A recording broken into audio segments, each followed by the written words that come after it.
Well, let's kick it off. OpenAd. What is it all about? OpenAd is a online marketplace for buying and selling advertising ideas. Yep. It enables 10,000 creatives, professional advertising creatives worldwide, to sell their intellectual property rights to clients, advertisers worldwide.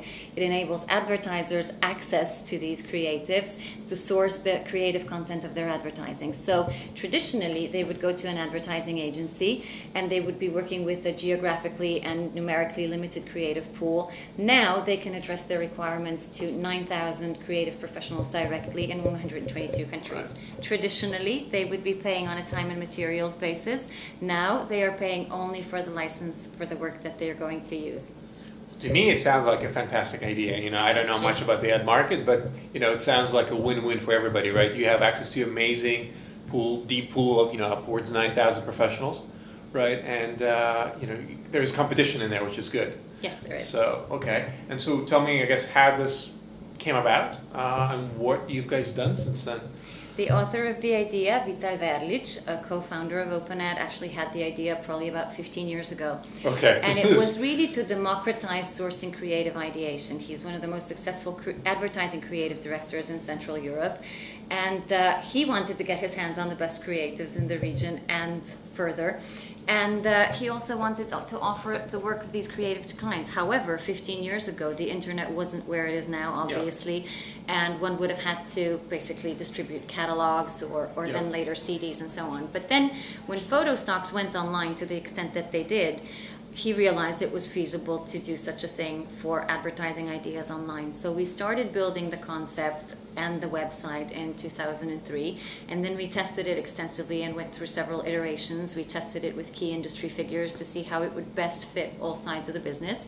We also needed to develop a legal framework because this is obviously precedential. One cannot copyright an idea, but can only copyright the expression of an idea. So with our legal partners, we came up with a framework that enabled actually selling these ideas online.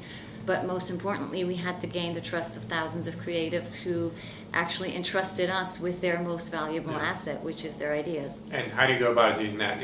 Obviously legal framework you can sort out, right? There's some legal fees involved, but how do you go about reaching out to 9,000 professionals and getting them on board? Yeah, well, I really don't like to use the cliche, but it is very much a network of trust. Right. And that network of trust still needs to be established offline as well as online. So while we did everything online to facilitate the capturing of these ideas, I knew probably the first 50 or 100 creatives personally, because we went and evangelized. We explained not only what was feasible for them, how they could in future sell their work, but also what their rights and responsibilities were, because this is a professional network and it has a certain set of rules. And we vet the ideas that come into our website carefully for third-party copyright infringement, for defamation, for all sorts of legal issues. And these creatives need to know what's eligible to enter and what's not eligible to enter, whether they themselves are eligible to enter work. If they're in full employment, that's most likely not the case. So on the one hand, these are mostly freelancers, 85%. So on the one hand, we gave them a place to congregate and we went and talked to them offline, but we also educated them, for lack of a better word, and I hope I don't sound too arrogant. But, on the other hand, we're turning out... But it's a brand new thing, right? You have to educate the market. So. It's a brand new thing, and creatives aren't necessarily educated in the business aspects of selling intellectual property rights, right? But now... Web 2.0. Or Web 2.0 for that matter. But, again, as a professional network, and I do believe that there is a future in professional user-generated content, in networks the contents which they create is monetized and deliver a business advantage and in a legally organized way. And as such, we really needed to introduce these elements. And now I think we've probably got the most litigious creators anywhere, because they're aware of their rights and responsibilities. They know the business aspects. They know what an assignment contract means and all of these things. So take me really, really quickly through kind of how it works, right? Sure. You have advertisers on one hand, and then people, professionals on the other hand, and you kind of sit in between. How does it all work? What do you have to do to enable this? Sure. Well, let me give you an example, and I'll give you the example of Make Poverty History, which is a consortium of humanitarian organizations that I particularly like the example of.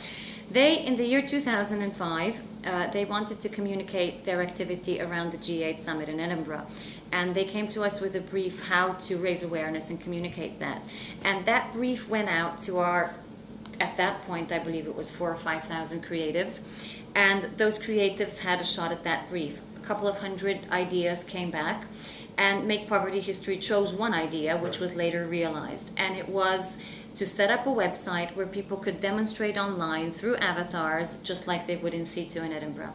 That was an idea they chose. It was by a middleweight creative team from here in London, and that creative team and its agency, plus 2 other agencies from here in London, went on to produce this website. That no longer has anything to do with us, right. but it was a good set of circumstances that they bounded with 2 other agencies to produce the website. The website got 50,000 hits on the day of the Edinburgh Rally, which was enormously successful, without much other communication.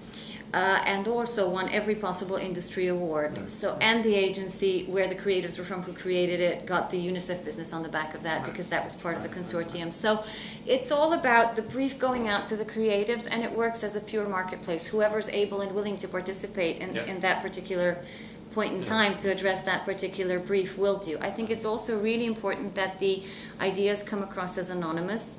That's the hugely democratic element of it, and it appeals, we find, to both clients and creatives. Right. When you see the idea, you don't see who it's by, and that's hugely different from what the advertising world is in general. That the idea comes across without gender, provenance, reputation, seniority, any of those elements which often prevail in the selection process. Maybe otherwise. you should tell this to London Olympics. The logo.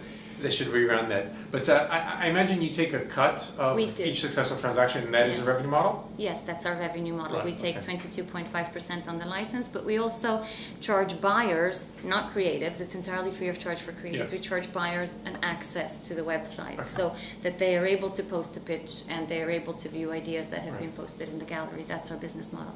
Okay. And, what's kind of the vision for OpenAd, right? Is it you're going to provide a much better service to everyone, and so you're seeing, kind of eating everyone else's lunch, in a sense, people just come to you because why would they bother going to a single agency when they can reach out to 9,000, in one shot? To be honest with you, I think each of these sets of circumstances has its own best fit. And yes, we are faster. What traditionally was a 2-month process, 3-month process is now a 1-week, a 2-week process. We are better in that you don't get 3-5 ideas, you get tens or hundreds of ideas that are also professionally prepared and executed. And we are cheaper.